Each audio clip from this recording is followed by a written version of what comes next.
Hi everyone, hope you're having a lovely day so far. My name is Sharon Atkinson and I'm going to be delivering today postgraduate finance. I am mindful as well that I've got both home students and international students that's on the platform for today. Making that note means also that the fees, the tuition fees, will reflect differently for international and home students. Just wanted to say that as a starting point for you. We're going to have a lot to discuss today, and I'm hoping I can get through everything. Going to do my level best. We're going to be looking at the generic postgraduate student loans for home students, looking at, the eligibility, looking at how to access the loans itself and when you can start making those applications. In addition to that, we'll be looking at some specialist bits such as the doctoral loans and graduate scholarships, where we're going to home in on where you can get funding from that perhaps you don't even have to pay back. So we'll have a look at that. We will look at the international scholarship in brief. And it will be in brief because for international students, there is a specific and dedicated orientation program that runs through the international office. And we would look at student funding in that context within those sessions as well. So it's just going to be a little bit of an overview. Alternative sources of funding. So if you can't get it through the main scheme of things, where else can you go? What else would you need to tap into? We'll be looking at that. Very, very importantly, we'll also need to consider budgeting as part of what we look at, because that's going to look at how you manage everything and how you are able to afford to do the course and also live as well. I'll be giving you some top tips and letting you know where you can go for extra guidance, know how to contact me, and then we'll have some Q&As if that we're going to leave some time at the end to do some Q&As. Hopefully that will be the information will be useful to you, and that you can take that into your next point.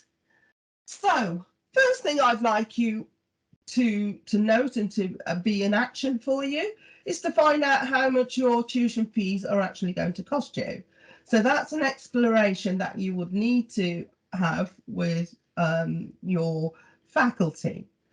And then how it is that you can meet the cost of study. And as I said, we'll be going through some of that in later slides.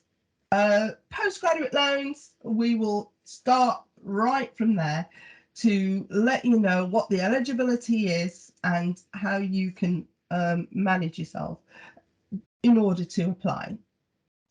So the basic eligibility is that you've got to be under 60 at the start of the academic year. Loans are not normally given to students who are 60 and over, so that would take you out of that equation if you are in that category. You have to be normally resident in the UK or the EU to be able to apply for your postgraduate loan. And if you're studying on a master's or postgraduate course, it will be the loans that mainly will support you going along. Other bits of the eligibility or maybe information that you do need to consider is that your course must be a full-time course. It must be, it can't be a standalone master's course, and it can't be a top-up, right? It's the standalone master's provisions are normally given to those in the armed forces. So mainly in the main, it might not be your profile. It must be worth at least 180 credits, so you need to check with the faculty, check with your course to see if you're eligible in that category. Your course must be provided by an eligible university, to which BCU is, so you wouldn't need to check for that because we are. The course, it must be taught or research based, and it can be full-time, lasting up to 1 to 2 years. If you're doing your course part-time, then it's got to be 2 to 4 academic years, no more than this, in terms of the eligibility. Part-time for up to 3 years where no equivalent full-time course exists. So you've got that little bit of a caveat to add on if you're in that category. So I've given you some examples of master's qualifications, which include MSc, MAs, MPhils, MRes, LLM, Master of Law. Also, MLit, Master of Letters, MFA, Master of Fine Art, MEd, which is Master of Education, MBA, Master of Business Administration. You can't get a postgraduate master's loan for a postgraduate certificate or diploma, just to let you know that. Accessing the funding is going to be through Student Finance England, through the postgraduate department, and there you will have how much you can apply for. We've just put an example here. That was an old example. I will give you a current one in a moment, and you can have it is paid like your undergraduate funding in 3 installments. Now, I'm going to actually stop here for a moment and just to say to you that although you will get these paid in 3 installments, you have to be mindful that it's not a maintenance grant that you've been given this for. You either have to choose between using it for maintenance or using it for your tuition fees. And what we would tend to say is that you know, you have to make that priority of paying your tuition fees.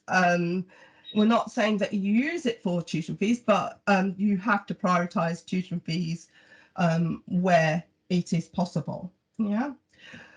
If you are studying on a doctoral loan, just at a glance, the up-to-date figure for that, you can get up to £27,892, and that's for 2022/23. Other part of the eligibility is that it is for UK resident students. So unfortunately, international students would not be able to apply for this. You've got to be studying in the UK at a university that does award PhDs. If you've got a master's loan and you've got that to be repaid, the doctoral loan will come alongside that in terms of making your repayments at the end. Want to have a look now at some graduate scholarships, and let us have a look at this. If you are on a course and within 2 years of graduating from your undergraduate degree, let's say, then you can be in line for a 20% discount each year off your tuition fees. So it's a good incentive to make your mind up in terms of doing a postgraduate course if you're going to be doing that. There are other graduate scholarships, such as the Midland for Cities. And then, as a part of this consortium of 8 Midland universities, they're offering an AHRC funded PhD scholarships to excellent research students in the arts and humanities. So if you're eligible for that, it will be a good idea to chase that. Also, the Office for Students raised scholarship for MSc Artificial Intelligence. They're offering a scholarship there. And this is designed to support learners from underrepresented backgrounds enter the field of artificial intelligence. I've put the web page link there, but if you need that in the chat, we'll get that sorted out as well for you. We've got the student loans for health professional courses. So this is where English students on postgraduate pre-registration courses and allied health professional are able to access the standard student loans available to undergraduate students. So now what you're having here is that even though you are on a postgraduate course, your funding would attract undergraduate funding, which would give you the maintenance support, and you would get the fee support as well. So that's a good area that can be applied for. Now, there are some courses that are exempt from the bursaries, and now I'm referring back to international students. We can have a look at that, and there is a website that I will put in the link later on that will look at those exemptions. Wanted to let you know about some of the bursaries that exist for you as an international student. We've got merit-based scholarships that recognises the talents of our international students. And this gives you a discount off of your tuition fees. So just like the home students, you would get a discount as well. So we're saying that all international students enrolling on a postgraduate course in September 22 will be eligible for a partial scholarship of up to £2,000, discounted from your tuition fees.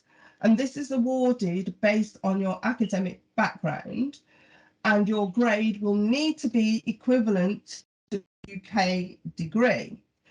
So for the £2,000, if you've got a first class degree, then you can get up to £2,000.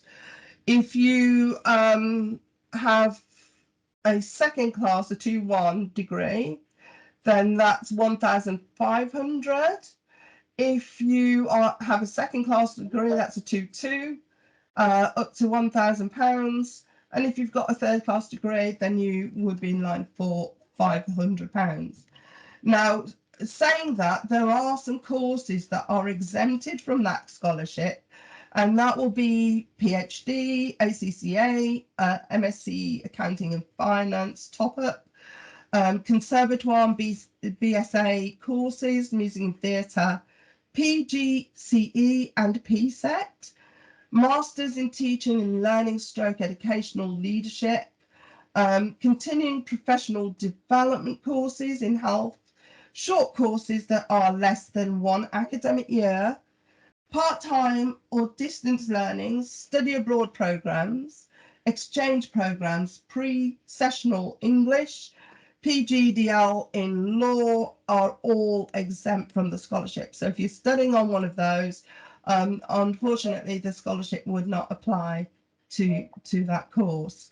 And also, I have to say and make a note here that there is only one scholarship only available to self-funding students, and those studying full-time for at least 1 academic year. So only one, if you're an international student. But as I said, you've got a special session that's dedicated for you, and we can go through that in your orientation program. Right, so now we look at some of the things that you can do if you are wanting to look at funding outside of the mainstream things, or